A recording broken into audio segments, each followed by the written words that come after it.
Hello, everyone, and welcome to the Trade Ideas live trading room recap for Wednesday, September the 18th. My name is Barry Anderson, moderator of your trading room. Any questions you might have for me, you can use this email address. A link to get into our free room, 100% free. You do not have to be a member of Trade Ideas to be in our free room. I open the room every morning at 9 o'clock Eastern Time. That's when I start to share my screen, get live on the mic. And I go up to 3:30 Mondays to Thursdays and up to 3 o'clock on Fridays. In the email you're getting, you'll see a promo code for 15% off, 15% off the first month only or the entire year of a Trade Ideas subscription. Okay, well, kind of, again, a little bit of a boring day for me. Had a few alerts from the scan. I'm going to show you what they were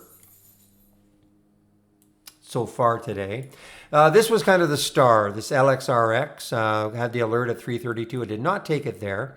Now, these are where you see these buys and sells, these are the test server or the paper trading, okay, modules that I'm demonstrating. Okay, these are not actually my trades. I got into the first time at 341. I should have it marked here.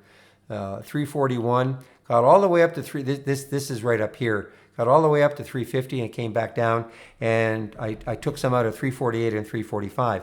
Got back into the trade right here, just on the break of 350. Got it at 352 and sold up here and then down here. So, I mean, it's been pretty choppy, but the reason why it was on the list in the first place, you'll probably see there. So you see how last week it had a nice week, but it couldn't quite break the high here. It did, and then it pulled back and closed there. I think 250 or so is the high. And then, what are we, Wednesday? Sorry about that. I have my phone beeping at me. So took it out yesterday again, and it still has a big void. That's, okay, just a second here. Let me turn this phone off. All right, sorry about that. Just turned down the alerts. So anyway, that was the LXRX trade. Now, here's one that really confused me. Not confused me. I actually took this one as a short.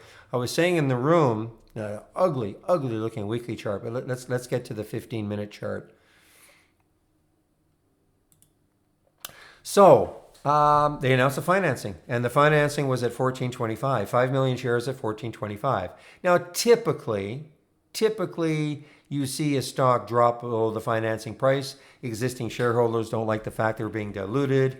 And so usually, not always, of course, there's no hard rule, but many times the stock will fall down below the financing price.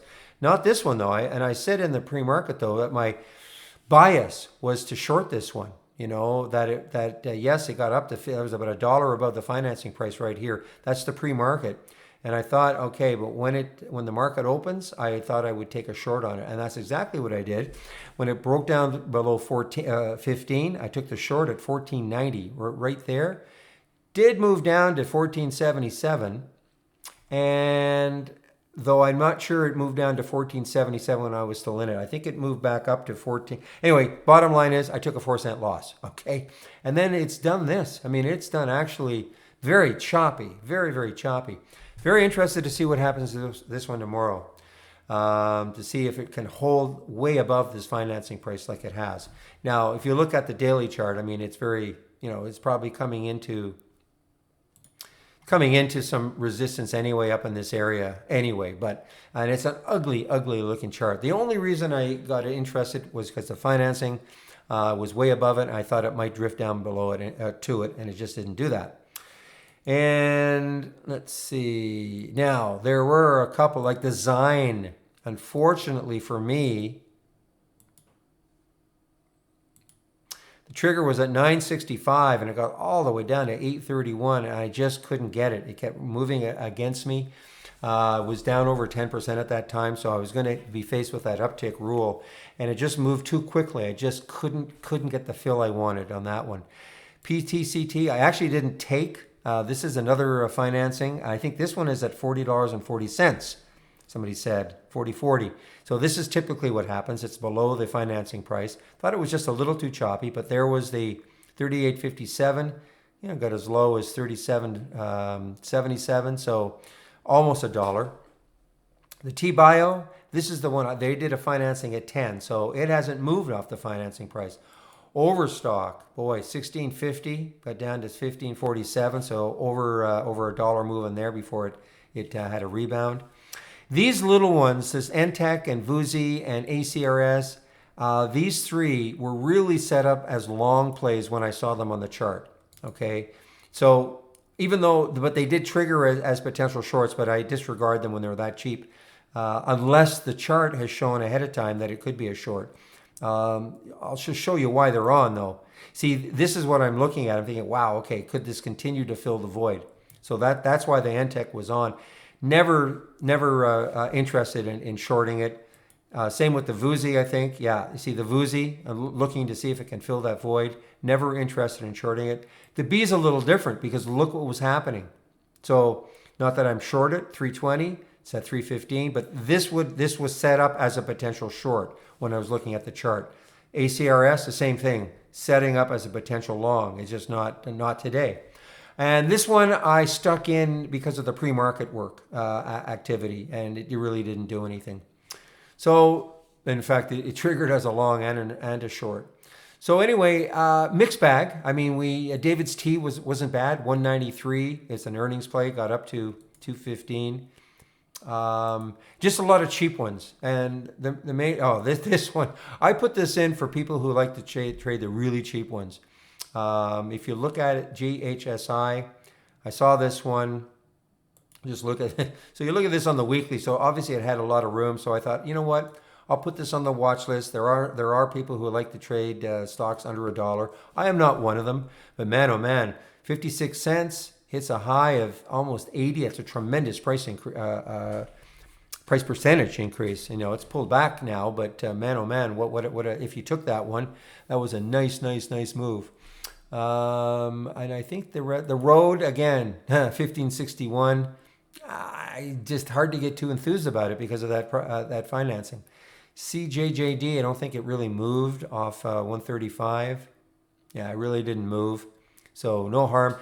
Why I say that is that you might say, well, that's a loss. Well, not necessarily, because again, if it hits the target, then you got to start watching it to see, does it hold it and does it move? And it just didn't do that. I mean, it almost immediately collapsed off it.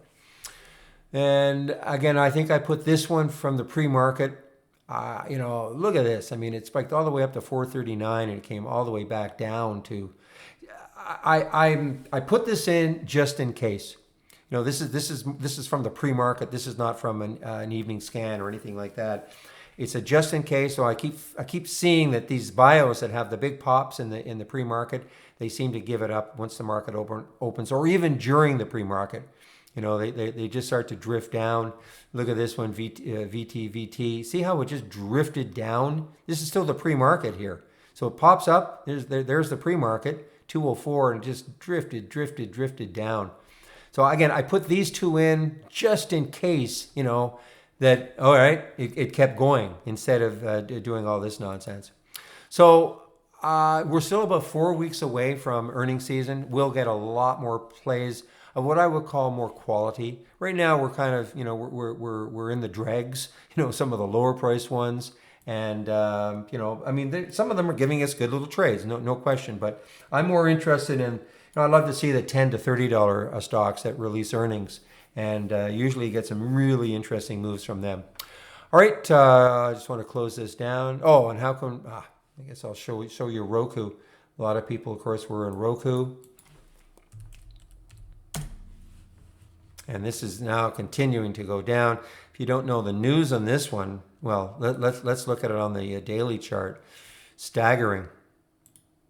So this had the tremendous run up all the way up to 175. This is a daily chart, remember? So this is a couple of weeks ago that it was up here.